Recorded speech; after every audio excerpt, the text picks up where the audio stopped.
আমাকে দেখতে এসেছেন কেন? আমি বললাম, এবার আরো জোরে জোরে এবং কেটে কেটে বললাম, কারণ আপনি স্বামী বিবেকানন্দকে দর্শন করেছিলেন।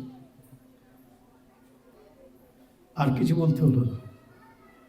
ওই যে বললো ছেলেটি, উঠতে পারেন না, বুঝতে পারেন না, কানে শোনেন না, চোখে দেখেন না, কথা জড়ানো, অস্পষ্ট, কিন্তু যেই বললাম আপনাকে দর্শন করতে এসছি, কেন? ওটাও আমি বুঝিনি কেনটা, তো ধরে নিলাম উনি বলছেন, কারণ আমি কেটে কেটে বলছি, কারণ আপনি স্বামী বিবেকানন্দকে দর্শন করেছিলেন।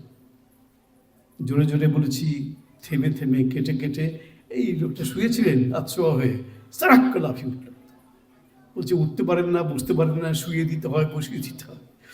সাট করে একদম সোজা হয়ে বসলেন, চাবুকের মতো সোজা হয়ে বসে আমাকে কেটে কেটে প্রত্যেকটি শব্দ উচ্চারণ করে বলছেন পরিষ্কার স্পষ্ট কণ্ঠস্বর, হ্যাঁ, আমি তাকে দর্শন করেছি। আজ থেকে প্রায় ৮০ বছর আগে তাকে আমি ঢাকায় দেখেছিলাম, কিন্তু ৮০ বছরের আগে দেখলে কি হবে? সেই দেখার স্মৃতিটা আমার কাছে গতকালের মতো স্পষ্ট, উজ্জ্বল হয়ে আছে। তারপরে উনি বলেই যাচ্ছেন স্বামীজির কথা, আর আমি তো শুনেই মুগ্ধ হয়ে শুনছি। ওই যে ছেলেটা রেগে যাচ্ছিল আমি দাঁড়িয়েছি বলে, সে শুধুই আমার দিকে কটমট করে তাকায়। আমি এখন আর ওকে পাত্তাই দিচ্ছি না। আমি তো আসল জায়গায় ধরেছি লোকটাকে, আর ওকে কে পাত্তা দেয়? তো সেই জায়গায় আমাদের এরকমই হয় আর কি, একবার এসে যাই আমাদের নাগালের মধ্যে, তখন আর কাউকে আমরা পাত্তা দিই না। তো আমি শুনছি ওর কথা, আর উনি ওই ছেলেটা আমার দিকে কটমট কটমট করে তাকায়। না, তুই যতই কটমট করো, মনে মনে বলছি, আমি তো এখন আর থামছি না, উনি যা বলবেন সব শুনবো আজকে। তা আমাকে বললেন,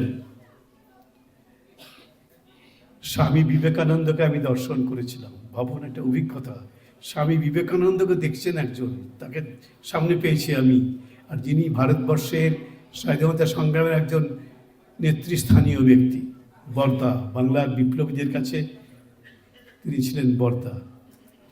তিনি বলছেন স্বামী বিবেকানন্দ, একদম স্পষ্ট কণ্ঠস্বর, কোথাও কোনো অস্পষ্টতা জড়তা নেই। স্বামী বিবেকানন্দ কোনো ব্যক্তি ছিলেন না, তিনি ছিলেন একটি আগ্নেয়গিরি, এবং সেই আগ্নেয়গিরি থেকে একটি স্ফুলিঙ্গ